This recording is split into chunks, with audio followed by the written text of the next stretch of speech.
Real Madrid have spent more than a century telling the world one thing: this club cannot be bought. No oligarch, no sovereign fund, no private equity firm. Real Madrid is owned by its members. Full stop. End of conversation. It survived world wars, dictatorships, and 100 years of other clubs getting bought out from under their own fans. Except, right now, the president of Real Madrid is trying to sell a piece of it. Not the whole club, a slice. Reportedly around 5%, maybe up to 10. And he's doing it while insisting, in the same breath, that nothing is really changing. Roughly 100,000 people currently hold a Real Madrid membership card. The final decision on whether that changes has been promised to the club's eligible voting members. So, which is it? Is this club still untouchable? Or did someone just find the door? Let's get the facts straight first, because most of what's floating around online isn't quite right. Real Madrid haven't sold anything. There's no investor, no price, no signed deal. What's really happened is Perez has proposed a new subsidiary connected to the club, whose final structure and assets haven't been published yet. Members, he says, would still control it completely. Inside it, an outside investor could buy a minority stake. He's used 5% as an example. 10% is the hard ceiling. It has to clear an extraordinary assembly of Madrid's elected delegates first. Then, Perez has promised a referendum of eligible members. So, nobody's buying Real Madrid. Not yet. But somebody's about to be asked if they're allowed to buy a piece of it. And Perez has been very careful with his words here. His own line is that any investor would be, quote, a strategic ally and never an owner. That the club will continue to be a members' club. Whether that promise can actually survive on paper is a different question. And it's the one this whole story hangs on. Normal instinct here is to assume that the club needs the money. Big stadium project, some kind of financial hole, an owner quietly desperate for cash. Except, Real Madrid just posted record revenue and the highest EBITDA in the club's history. A genuine profit. Cash in the bank. This isn't a club looking for a bailout. So, if it's not about needing the money, what is it actually for? Perez's own answer is stranger than a cash crisis. He says the point isn't the money, it's the price tag. Right now, nobody really knows what Real Madrid is worth. People guess. Forbes guesses. Perez himself has floated 10 billion euros. But a guess isn't proof. A real investor putting down a real check for a real stake is the only thing that turns a guess into a number everybody has to accept. Think about it like selling one room in a house that nobody's ever had valued. The price someone pays for that one room tells you what the whole house is worth, whether you want it valued or not. It isn't a perfect valuation. The rights attached to a 5% stake matter, but it would give Madrid its first genuine transaction based benchmark. Okay, so it's about proving a number. Harmless enough, right? 5%, capped at 10, and members still in charge.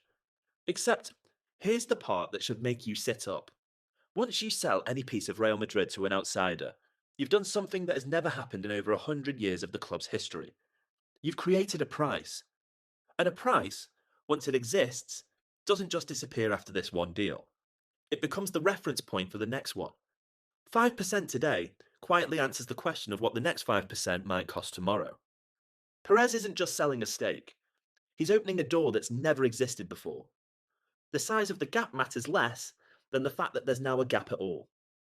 Here's the question almost nobody's asking properly. If this investor can't control the club or outvote its members, what exactly are they receiving for the money? Nobody hands over hundreds of millions of euros for a certificate that says, well done, you own a bit of Real Madrid. Enjoy.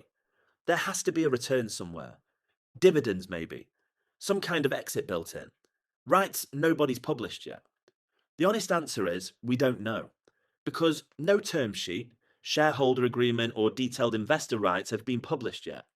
Board seats, information rights, a veto over certain decisions, a guaranteed exit. Any of those could be sitting inside paperwork that nobody's seen. Madrid says it would retain the right to buy the stake back if the investor ever wanted to sell.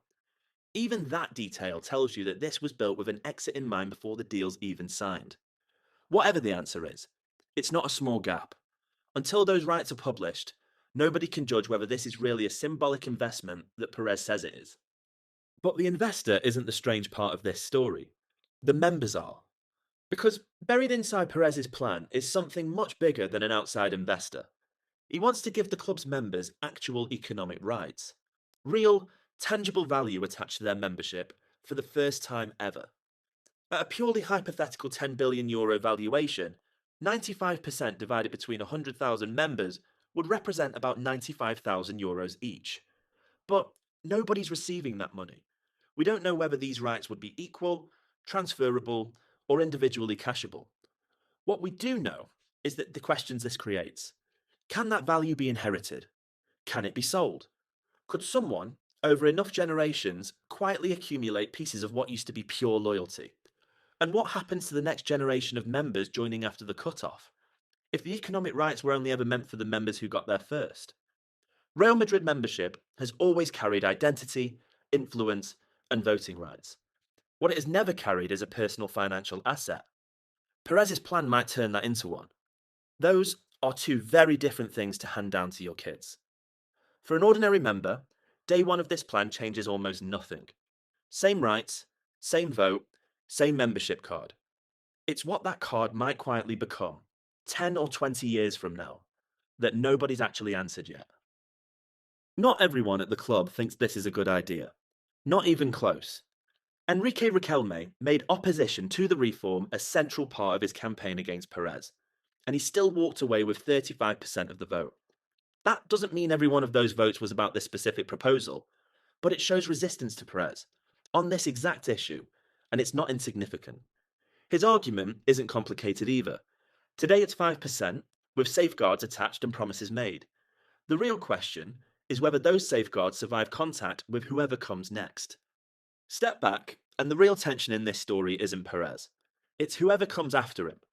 He's 79 years old, and part of his own plan prioritises members' children and grandchildren when a membership becomes available.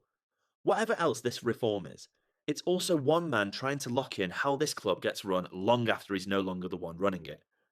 Members might genuinely trust Florentino Pérez with a 5% cap, a repurchase right, and a promise that nothing fundamental changes. But this structure isn't being built for one president. It's being built to outlast him. Does that same trust extend to whoever holds this job in 10, 20, or 30 years' time? The stake is small today. A future president could ask members to open that door further. The question is whether, once the first stake has been sold, saying yes becomes easier the second time around. So, back to where we started. Is Real Madrid still the one club that can never be bought? Right now, technically, yes. Nobody's purchased anything. No investor has a name. The final decision still belongs to the club's eligible voting members, whenever that vote actually happens. But something is already moving, whether the vote passes or not. For the first time in Real Madrid's history, the club is preparing to discover what an outsider would actually pay for a piece of it. And that number, once it exists, is very hard to unknow. Perez says this is how he protects Real Madrid from ever being bought. The question members have to answer isn't really about him. It's whether he's building a wall around the club or installing its first door. If you enjoyed this video, do me a favour and hit that like button. It really helps the channel grow. And I want to know your thoughts. If you were a Real Madrid member, would you vote for or against this reform? Subscribe to Sports Cash Files. Every week we look into the money behind the sport. Thanks for watching. See you in the next one.